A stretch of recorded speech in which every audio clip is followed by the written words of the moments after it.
I never thought I'd be standing in my own kitchen at 63 years old, watching my husband of 31 years load his golf clubs into the back of a car that wasn't mine to question anymore. But that's exactly where I was on a Tuesday morning in October, and he had absolutely no idea that by the time spring came, I would be making headlines he never could have imagined. My name is Sandra. I spent 31 years being the kind of wife that people in our church community called a blessing. I raised 2 kids, kept a clean house in Decatur, Georgia, volunteered at the Literacy Center on Thursday afternoons, and stood beside my husband at every firm dinner, every Chamber of Commerce luncheon, every holiday party where he needed someone to smile at his clients and remember their wives' names. I did all of it. I did all of it well. My husband? I'll call him my ex-husband now, because that's what he is. His name is Preston. Preston Alcott. He was a commercial real estate attorney. Handsome in that silver-haired way that men in his profession tend to get after 50. Confident. Charming. The kind of man who fills a room without trying. Or so I believed. We met in 1993 at a fundraiser for the Atlanta Legal Aid Society. I was 32. He was 36. I was working as a speech-language pathologist at the time, and I remember thinking he was the most certain person I had ever met. He had opinions about everything: wine, architecture, what the city needed, where we should eat. I found it magnetic then. I found it exhausting later. But by the time I realized the difference, we had a mortgage and a daughter and a son and 20 years of shared history, and you don't just walk away from that kind of weight. At least, I didn't think you could. Turns out, Preston had no such hesitation. Her name, I would later learn, was Cassidy. 29 years old. A paralegal at a firm across town. Not even his own firm, which told me he'd been more careful than I gave him credit for at first. She had long hair and a laugh I can only describe as performative, because I heard it once, accidentally, when I called his cell phone and he didn't realize he'd picked up. I hung up before either of them noticed. That was in August. He told me in October. He sat me down at our kitchen table, the same table where we'd done homework with the kids, where I'd wrapped Christmas presents at midnight, where we'd eaten probably 10,000 meals together. And he told me he hadn't been happy in a long time, and that he had developed feelings for someone else, and that he thought it was better to be honest. I remember looking at the grain of the wood on that table while he talked. I remember thinking, there's a scratch here I never noticed before. A small one, near the edge. I don't know how long it had been there. When he finished talking, I asked him one question. I said, "How long?" He said, "About a year." I didn't cry. I don't know why.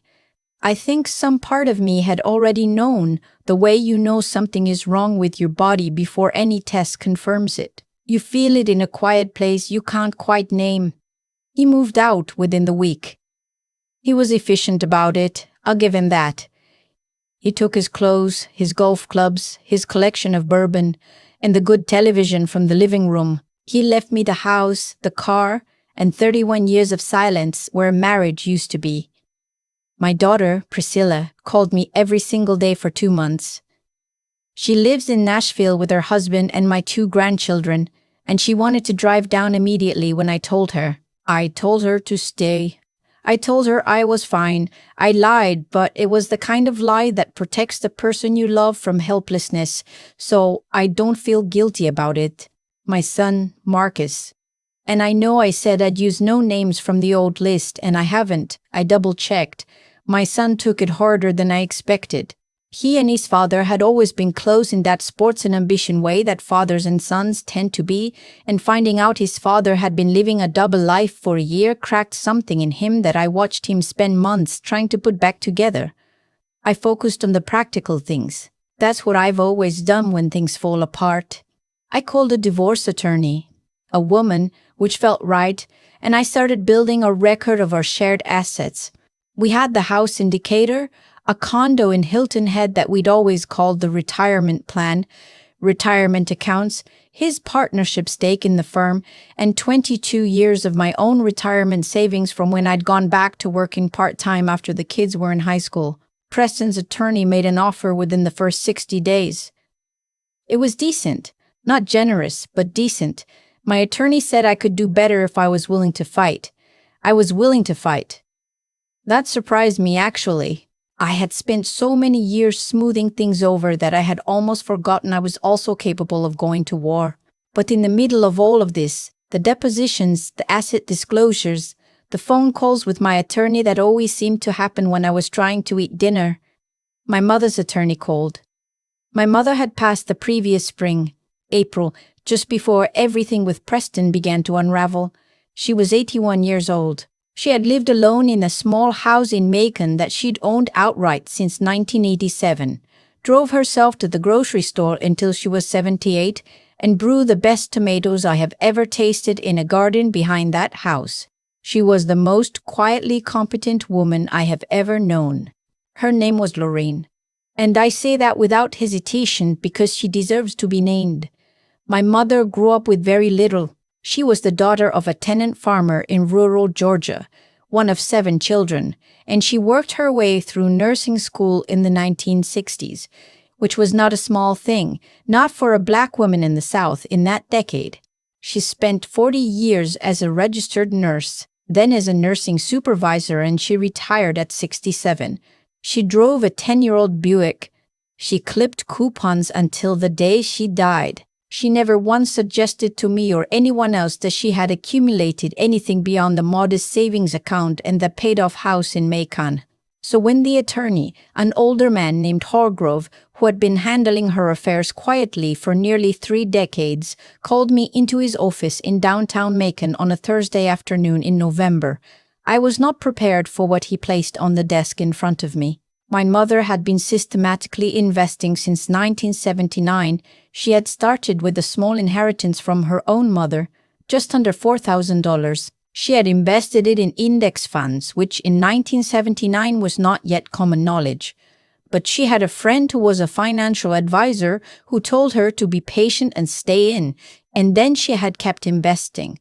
Every year a portion of her nursing salary, later a portion of her pension. She never touched the principal. She reinvested every dividend. She moved accounts a few times over the years, always quietly, always through Hargrove's office. By the time she passed, the portfolio was worth just over $900 million. I sat in that chair across from Hargrove and I said, "I'm sorry, can you say that again?" He said it again. I said, "In 900, as in 9 followed by 8 zeros? He said, "Yes, ma'am." "And she left it all to you. There was a condition. There was one condition in the trust." And Hargrove explained it carefully, and as he explained it, I began to understand that my mother had known something the rest of us hadn't. The condition was this: the trust would transfer to me outright upon my mother's death, but it could only be drawn upon, meaning I could only access the funds after my marital status had been legally resolved. Either I remained married and managed it jointly, or I was divorced and managed it alone. The trust could not be accessed while a divorce was actively in process. It was designed, Hargrove said, to prevent the assets from being considered marital property under Georgia law, which requires disclosure during active divorce proceedings if the asset is known to the spouse. My mother, it turned out, had written this provision in 1997. Priscilla had been 4 years old in 1997. I sat in that office for a long time after Hargrove finished explaining. I kept thinking about my mother driving that Buick, about how she never once led on, about how many times Preston had made some small careless comment about how lucky I was to have married into his income, and my mother had sat at that same kitchen table and smiled and said nothing. She knew. She always knew that a woman needed something that was hers, that no matter how good a marriage looked from the outside, a woman needed a floor beneath the floor. The divorce was finalized in February. By March, the trust had transferred fully into my name. My attorney, when I finally called to tell her, went so quiet on the phone that I had to ask if she was still there. She was. She was just recalibrating. I did not call Preston. My attorney advised me gently that there would likely be some public record of the estate transfer, given its size, and that it might become known. I understood. I made my peace with that. It became known in April. I was sitting on my back porch on a Saturday morning, drinking coffee and watching the birds at the feeder my mother had given me years ago. A cedar one she'd painted herself, when Priscilla called. She said, "Mama, it's on the financial news.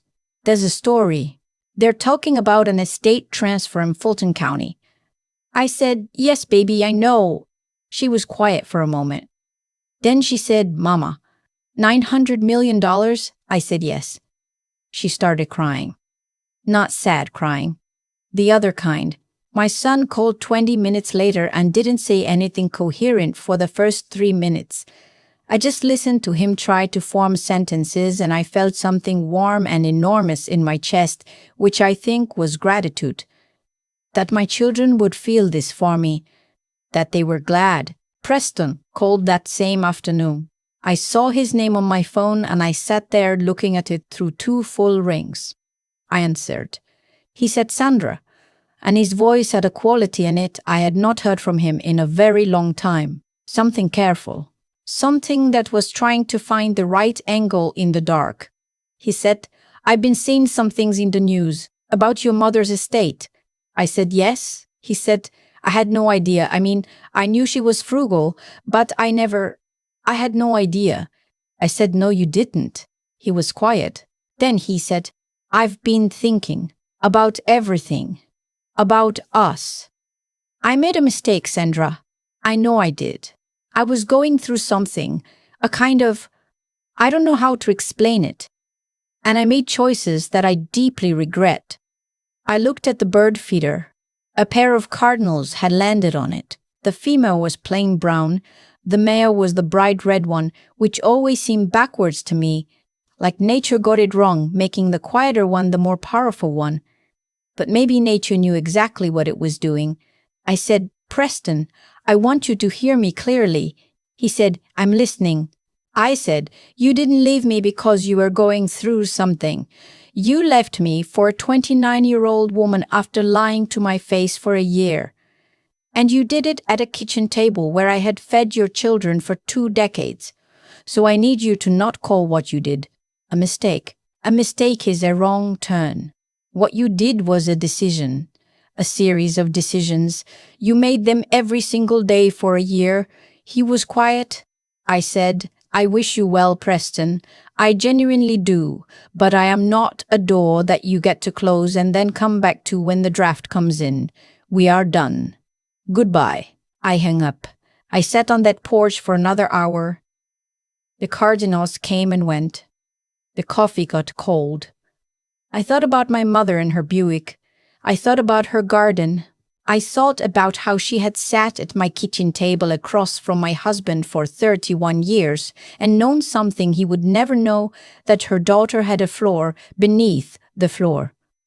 In the months that followed, I did what my mother would have done. I was careful. I worked with a team of financial advisors, real ones, fiduciary ones, not the kind who make money when you spend yours. And I thought hard about what I actually wanted. Not what I was supposed to want. Not what would look right. What I wanted. I sold the house in Decatur, not because I had to, because I wanted a different view. I bought a smaller place on the outskirts of Savannah, close to the water, with a big back garden where I am slowly, stubbornly teaching myself to grow tomatoes the way my mother did. I started a foundation. I named it after her, the Lorraine Beatrice Fund. Lorraine for my mother, Beatrice for my grandmother, the tenant farmer's wife who had saved $4,000 over 40 years and passed it to her daughter like a secret map. The foundation supports nursing scholarships for young women in rural Georgia. It also funds financial literacy programs for women over 50 who are navigating divorce, because I know what it is to feel like the floor has dropped out. Priscilla brought the grandchildren down to Savannah in the summer.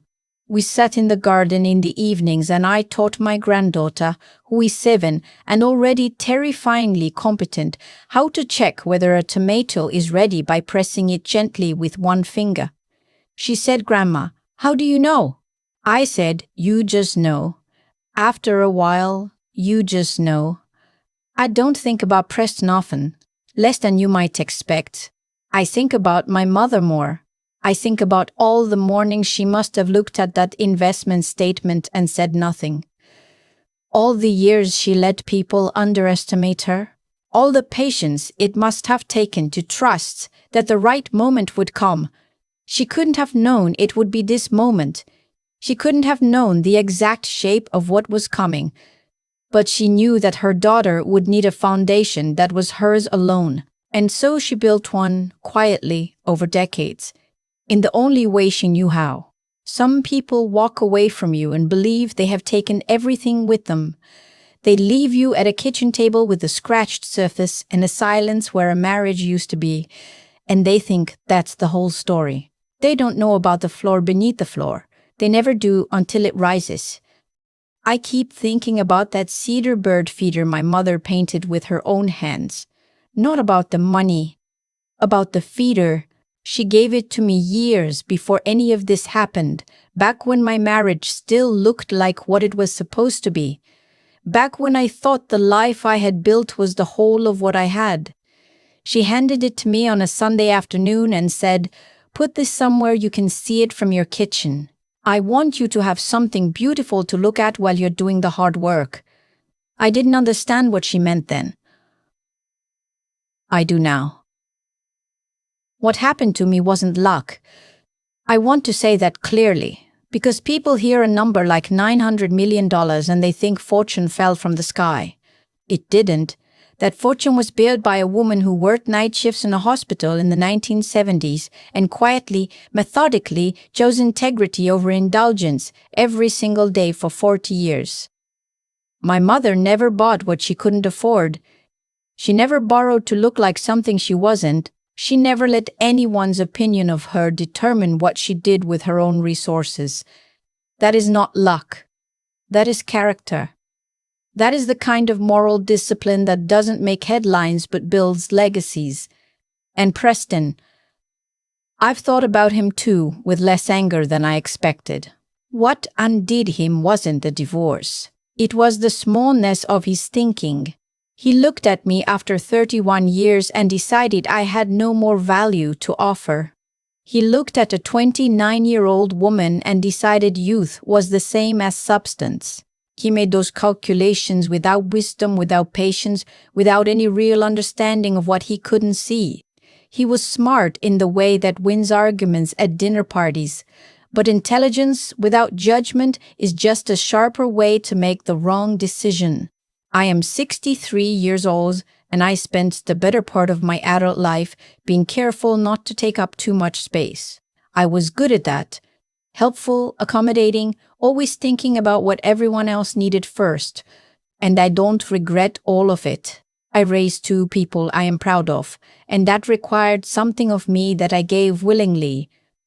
But I had also, slowly, without noticing, stopped asking what I needed, what I was capable of, what I might still become, what I learned from surviving this, from sitting at that kitchen table and then sitting in Hargrove's office and then sitting on a porch in Savannah watching cardinals, is that the life that waits for you on the other side of the worst thing requires all 3 things at once. The willingness to act with integrity even when no one is watching, the clarity to understand what is actually happening instead of what you wish were happening, and the endurance to keep going through the months when nothing feels like it's moving.